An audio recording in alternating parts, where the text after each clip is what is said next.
খুব মজা। শুধু যে চানাচুর মাখা, ঝালমুড়ি মাখা এগুলো খাওয়া যায় তা কিন্তু না, চিপস মাখাও খাওয়া যায়। পটেটো বা চিপস এগুলো দিয়ে একটা মিক্সড বানিয়ে আমরা খাই।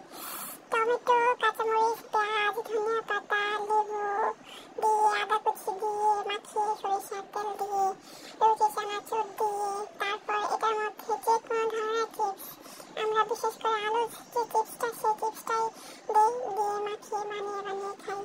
অনেক মজা লাগে, অনেক পছন্দ করি আমরা এটা।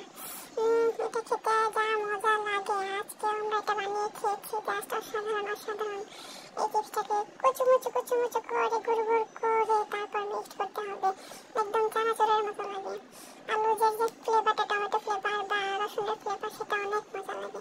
এটা আজকে আমরা বানিয়ে খেয়েছি সবাই মিলে, অনেক মজা লেগেছে। এর মধ্যে সরিষার তেলও দিয়ে দেওয়া হয়েছে। আমার ভাই এটাতে এগুলো মিক্সড করছে সবকিছু একসাথে, খুব মজা করে বানাইছে। সেই প্রথম এটা আমাদেরকে বানিয়ে খাইয়েছে। আর এটা প্রথম বলেছে যে এটা আমি ট্রাই করবো বা বানাবো। এরপর থেকে আমরা এটা খাই।